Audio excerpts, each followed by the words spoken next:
Hello everyone, this game is called A Brothers, A Tale of Two Sons. And this is my personal review of Brothers, A Tale of Two Sons. Now, remember that title because it's going to give you a hint as to what this game is actually about and what the fuck is going on here.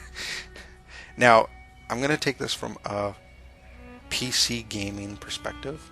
It is obviously a console port, but I saw it on Steam. I read some reviews. The reviews seemed good. The artwork seemed really nice. And I thought, it's on sale. I'll pick it up and give it a try. So everything I say here is coming from a PC playing point of view. I'm sure that if you were to play it on console, it is going to play a lot differently.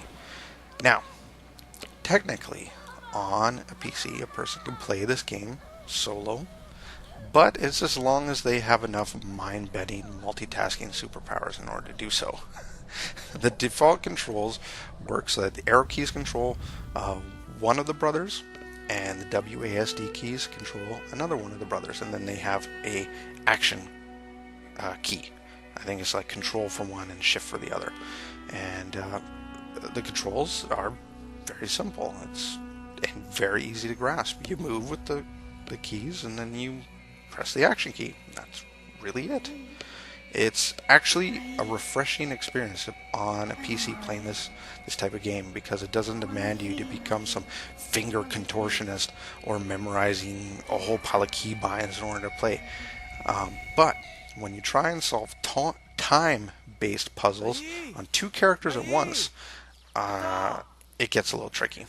See, for the purpose of this video, I actually had to get I had to recruit my wife to play one of the characters because I'd be focus controlling one of the brothers and the other one would be falling behind, or I'd accidentally send him off some cliff or something stupid like that. Anyways, the game itself has nice visuals, as you can tell. It is nice level design. It looks really good. It's pleasing to the eye. Now the level design though is pretty simple in terms of puzzles, and nothing will really stump you for too long. And so there are some good parts of the game. You got the visuals, you got the nice levels, the easy controls. Pretty easy for someone to just hop in and enjoy for the most part, and it gives the ability to spend some time with your significant other as you tie them to a chair and force them to play this game by threatening to cut off digits. It's a win-win, right? Well, that's where my enjoyment of this game comes to an abrupt halt. From the moment the game starts, you notice the characters don't speak any goddamn language. They just babble shit. Now, I know there's ways to convey a story without the use of words, like in this case they have expressions and gestures. It is a legitimate form, I give them that, but in this game it's just fucking annoying. The characters will be babbling stuff, or they'll try to be moving a story along, but no real words are being said, and you just have to guess. It's just a form of guesswork as to what they're actually talking about. It took me a good hour just to even figure out what their actual names were. And then on the PC, you can tell this game is an obvious port. The controls are clunky. Even though they're easy to grasp, they don't work fluidly on a keyboard. In fact, there are some puzzles, I think 3 hours in the gameplay, I had to stop playing the game because some of the puzzles were just getting too fucking annoying to try and do. I'm sure on a console it's much easier to be able to stand and deal with, but on a keyboard they tend to not work so well. Then finally my OCD kicked into overdrive, and as you progress through levels, obviously in search of something to heal what I assume is the character's father, everywhere it goes it becomes a one-way trek. Paths leading to nowhere, roads starting from some cliffside, hell, even the road to town from the brother's home involves some multi-step processes. There's houses on the edge of some wildernesses, and the only way to get there is through some treacherous act of mountain goat charades or being thrown across a chasm by a troll. See, I suffer from being slightly logical, and these type of things just tend to really annoy me. So all in all, sadly enough, I uninstalled the game, and I really just don't want it to play it again ever. It doesn't happen often to me with games. They linger on my hard drive for months or years, or until whenever I reformat my hard drive.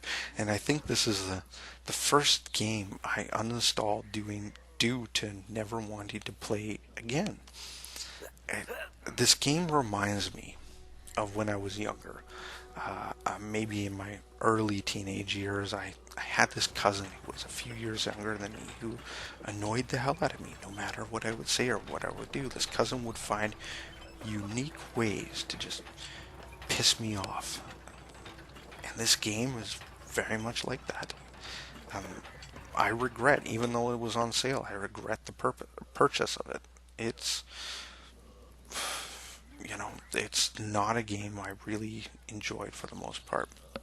Now, keep in mind, this is my opinion, and I'm sure there's plenty of people out there who actually might fall in love and really enjoy this game. And there's just these little things that bug me.